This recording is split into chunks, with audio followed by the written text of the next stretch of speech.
장 시작하자마자 갭 하락으로 7,394까지. 이때만 하더라도 심장이 쿵쾅쿵쾅거렸죠. 그래 이거 봐, CPI 높게 나온 여파가 있을 줄 알았어. 더군다나 오늘은 내 마녀의 날이잖아. 6월 8일에 서킷 브레이커 발동 당시에 저점이 7442였죠. 이젠 하도 이야기해가지고 혀에 이 숫자가 달라붙는 느낌이에요. 그리고 장 시작하자마자 그 바닥마저 뚫어버렸죠. 그런데 지금 종가는 대략 한 7763, 장중 저점 대비 약 5% 회복한 거예요. 그리고 뭔가 지금 차트 형태가 삼각 수렴 형태로 뭔가 앞으로 좋은 일이 벌어질 것만 같은 수렴을 하는 모습을 보이고 있죠. 자, 오늘이 내 마녀의 날이었잖아요. 선물 옵션, 주식 선물, 주식 옵션 4가지 파생 상품이 동시에 만기를 맞는 날이죠. 맨날 이 시기쯤 돌아오면은 언론이건 미디어건 어디서든 다 변동성이 폭발한다, 큰일 날 수 있다. 과거엔 실제로 그랬던 날이 많았죠. 그런데 요즘은, 그리고 오늘 같은 날만 하더라도 생각보다는 초반에 훅 떨어졌다가 위로 말아 올라갈 때 그 정도 변동성 느낌만 제외하고는 잠잠했죠. 그래서 이 부분에 대한 설명이랑 오늘 데이터 안에서 지난 몇 주간 통틀어서 처음으로 나온 진짜 신호가 있는데 그게 무엇인지, 진입 신호인지 아직은 아닌지 살짝 한번 파 들어가 봐야 되겠죠. 그래서 오늘 장의 스토리는 어제 종가 7752 대비 약 마이너스 5%가량 갭 다운으로 시작했죠. 7394. 어젯밤 미국 CPI 같은 경우에 딱 기대했던 것만큼 나오다 보니까 수치 자체가 큰 충격은 아니었는데 그래도 금리 인하 기대를 살리기엔 부족했죠. 그러한 실망들과 그리고 내 마녀의 날 만기를 앞두고 일부 포지션 청산 매도가 개장 전부터 쌓여 있었어요. 그래서 갭 다운으로 시작한 지수가 개장 후에 즉시 파바박 떨어졌죠. 6월 8일 서킷 브레이커 발동 당시에 7442 저점이잖아요. 오늘 그 아래를 찍은 거예요. 무려 48포인트 더 내려갔죠. 여기서 이제 어느 정도 용감하신 분들, 야수의 심장이 좀 있으신 분들 7441을 기준으로 두고 더 아래로 내려가니까 클릭을 하신 분들이 상당히 많았을 거예요. 자, 그리고 그 다음부터가 오늘 일어난 일의 핵심이죠. 이 7394에서 지수가 멈췄는데 그리고 강하게 반등하기 시작하죠. 수급 데이터를 때려 부셔보면은 이 반등을 만든 세력이 누구인지 정확히 알 수가 있는데 장중에 금융투자가 현물은 많이 사진 않았는데 반등의 진짜 엔진은 오늘 금융투자에 선물 대략 한 1.6조 정도. 금융투자가 오늘 현물은 별로 사지 않았는데 그런데 선물에서는 약 6,000계약 가까이 순매수했죠. 현물 대비 선물이 완전히 다른 규모죠. 이게 왜 일어났냐면 6월 8일에서 6월 10일 동안에 역차익 포지션이 대규모로 쌓여 있었어요. 현물을 팔고 선물을 사는 구조, 현물이 선물보다 과도하게 싸지는 극단적인 베이시스 역전이 일어났죠. 이 순간 금융투자의 알고리즘이 자동으로 반응하죠. 현물 마이너스 선물 스프레드가 수익 구간으로 벌어지는 순간 대규모 선물 롱을 구축하는 거예요. 이게 7394에서 반등이 시작된 오늘 화끈했던 메커니즘이죠. 물론 금융투자 선물 1.6조 정도가 알고리즘이 베이시스 역전에 반응했다고 단일 원인으로 설명하는 거는 과도하게 단순한 것도 맞아요.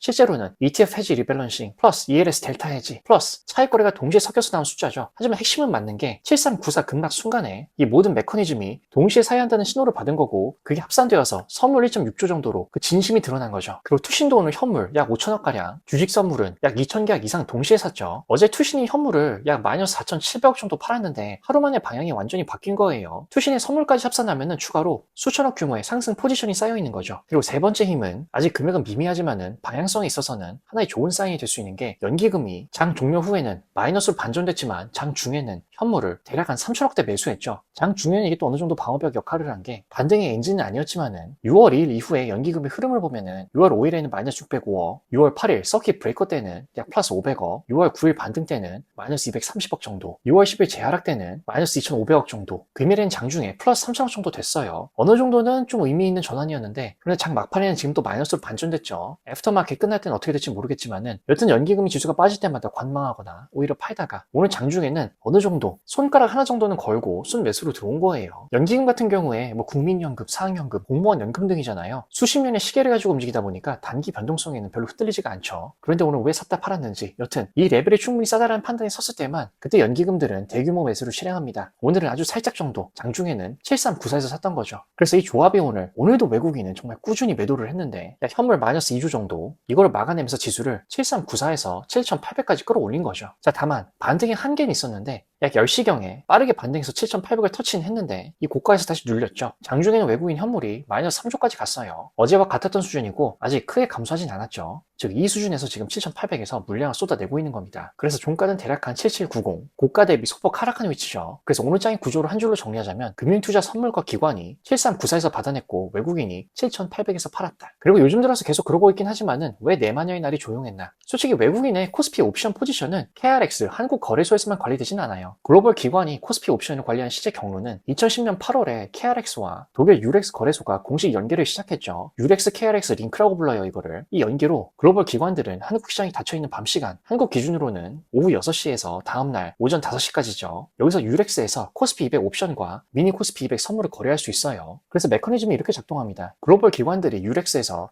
코스피 옵션 거래를 하면은 유렉스 1일 만기 선물, 일종의 브릿지 계약 형태인데 이 포지션을 보유하게 돼요. 그러면 다음날 KRX 개장 전에 포지션이 자동으로 KRX의 실제 코스피 200 옵션으로 전환이 되죠. 그럼 이게 KRX 국내 거래 데이터에 해당 포지션이 집계가 되는 겁니다. 그래서 이 연계의 핵심은 유렉스와 KRX의 계약이 완전 대체 가능하다. 글로벌 기관 입장에서는 뉴욕 시간, 유럽 시간, 한국 시간 어디서든 포지션을 열고 닫을 수 있는 거죠. 그리고 여기 추가로 장외 거래가 있잖아요. 글로벌 대형 투자 은행들이 KRX나 유렉스를 거치지 않고 증권사 데스크, 딜러 사이에서 직접 풋콜 옵션 계약을 체결하기도 해요. 그런데 이 물량은 KRX 거래 데이터에 전혀 잡히진 않죠. 그래서 이게 오늘 내마녀 만기를 이해한 핵심 전제인 게 우리가 KRX에서 보는 옵션 데이터는 빙산의 일각이에요. 만기 1, 2주 전부터 유렉스와 OTC를 통해서 조금씩 정리된 물량은 KRX 국내 데이터에 잡히지 않습니다. 자, 그리고 그 이외에도 오늘 콜옵션을 보면은 행사가와 지수의 거리가 너무 멀었어요. 만기의 변동성을 만드는 핵심 메커니즘이 핀 리스크라는 건데 지수가 콜 행사가 근처에 있을 때 콜을 많이 보유한 세력은 만기 직전에 지수를 행사가 위로 끌어올리려고 하죠. 이걸 핀 고정이라고 합니다. 그런데 오늘 외국인이 6월 4일, 6월 8일에 매수했던 콜옵션 행사가는 당시 지수 기준으로 그리고 그 이전에 있었던 물량도 그렇고 다 8,000, 8,900 근방이었죠. 그런데 오늘 지수가 7,394, 7,800, 콜 행사가보다 수백 포인트 아래죠. 이 거리가 너무 멀면 핀 고정 플레이 자체가 의미가 없습니다. 끌어올리는 비용이 수익보다 훨씬 크죠. 그래서 콜옵션을 살 때는 프리미엄, 권리금이라는 게 있는데 일부는 그냥 포기했다고 볼 수도 있는 거예요. 예를 들어 내가 7,400대 지수를 8,000까지 끌어올린다. 이걸 8%나 끌어올려야 되는데 그 위에 통곡의 벽, 개미분들의 시차가 있는데 그걸 다 먹어주면서 올린다. 그게 오히려 더 손해가 큰 상황이죠. 그리고 더불어서 일부 외국인 풋 옵션 포지션은 오늘 만기이기 때문에 만기 처리로 자동 소멸된 분도 있는 거예요. 별도의 대규모 청산 거래 없이 조용히 지나간 것도 있다. 자, 풋 옵션은 콜의 반대죠. 내가 나중에 이 가격에 팔 수 있는 권리. 코스피 7,800에 팔 권리를 샀다고 하면은 만기일의 지수가 7,800 아래다. 수익이죠. 7,800 위면 포기하고 권리금을 날리는 거예요. 그래서 오늘 상황 같은 경우는 외국인이 6월 9일, 6월 10일에 풋 옵션을 한 300계약 정도 샀다. 지수가 계속 떨어질 거란 하락 보험이죠. 그러다가 오늘 만기일의 지수가 7394까지 찍었으니까 풋 보유자님이 이익이죠. 수익을 본체로 만기가 된 거예요. 그래서 장중에 풋 옵션이 마이너스 17계약 정도 나온 거는 어떻게 보면 만기 직전에 극히 일부만 시장에서 팔고 나머지는 자동 만기 처리된 것. 손해가 아니라 조용한 이익 실현도 있었던 거죠. 그리고 오늘 가장 중요한 지표. 지금 이 시장의 여러 주체들이 서로 다른 이익 구조와 의도를 가지고 서로 날고 기고 있는데 그래도 언제나 끝판왕, 보스인 외국인 같은 경우는 오늘까지도 계속 매도를 때리면서 이제 60조를 넘었나 안 넘었나 모르겠어요. 누적으로. 그런데 여튼 콜옵션이 계속 사고 있죠. 어제 영상에서도 짚어드렸지만은 지금 두 가지를 동시에 하고 있는 거죠. 현물은 매도하면서 환율이 지금 좀 떨어지긴 했지만 그래도 여전히 높아요. 원화 주식을 팔아서 달러로 전환하면 환율 이익이 손실 일부 상쇄하죠. 즉 포트폴리오 리밸런싱 플러스 지금은 환차익의 조합, 그 움직임인 거예요. 그리고 콜 매수를 계속 유지하는 거는 나중을 위한 포지션이죠. 한국 시장은 결국 오른다. 장기 뷰를 포기하지 않고 싼 콜옵션으로 유지를 하는 거죠. 콜옵션 행사가가 지금 지수보다 훨씬 위에 있어서 지금 당장 수익이 나는 포지션은 아니에요. 하지만 나중에 지수가 오르면 레버리지 수익을 노릴 수 있는 구조인 거죠. 집에 비유하자면은 집을 지금 팔면서 현물 매도죠. 그 동네에 나중에 다시 입주할 권리를 사두는 거예요. 콜 매수죠. 즉 한국 시장을 버린 게 아니라 계속 지금 오늘 지수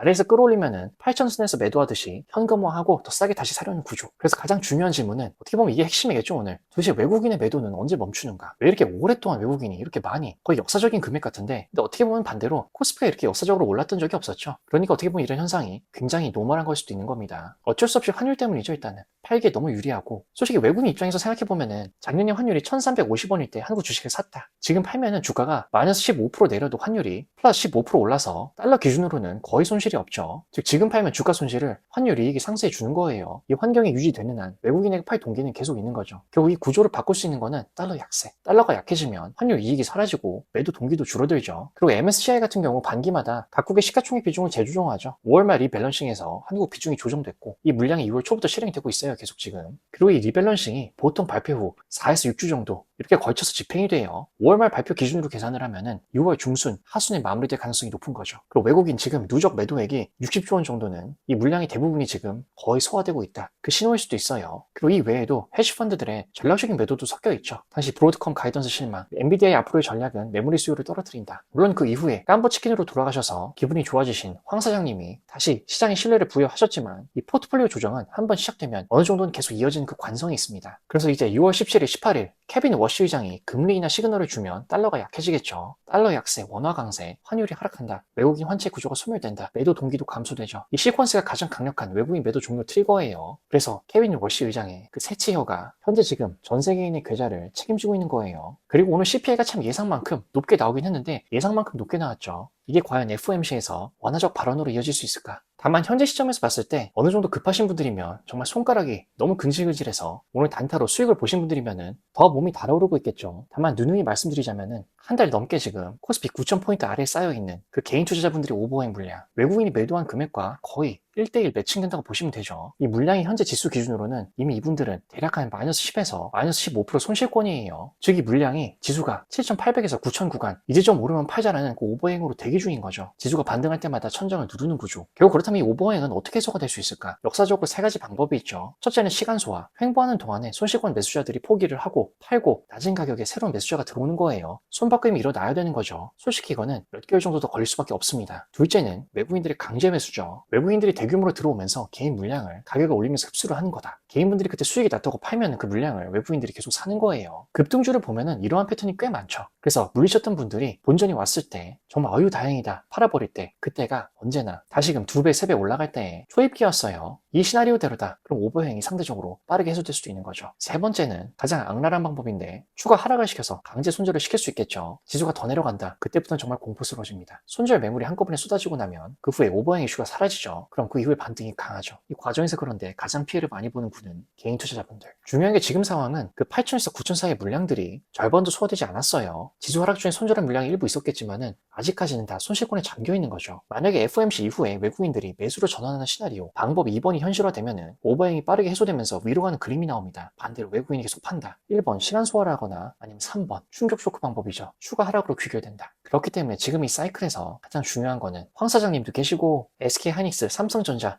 2분기 시정 및 가이던스도 있지만은 지금은 케빈 워시의 혓바닥, 그 새치요. 그래서 어떻게 보면은 이런 이벤트나 재료도 중요하긴 하지만은 너무 여기에 목을 매달고 내 마음이 흔들리는 것보다는 가장 중요한 부분들, 외국인의 방향, 순매수냐 순매도냐 아직까지 그 방향이 바뀌지가 않았어요. 지금 몇십일 내내 현물을 팔고 있죠. 일부 며칠만 제외하고는 그 무게와 방향이 바뀌지가 않았습니다. 그리고 긍정적인 점은 지금 저점에서 어느 정도는 지수를 지키려고 하는 그런 조그만 움직임들이 보이죠. 가끔 장중에 금융투자나 투신이나 연기금 등 아직 근데 본격적이진 않아요. 그런 정도의 감이 있다면 조금은 내가 초반에 물을 화끈하게 탈지 아니면은 후반부에 비록 무릎이나 허리에서 사더라도 이게 베어 트랩인지 아닌지 지속 하락인지 그걸 보면서 내가 자신 있게 때릴 수 있겠죠.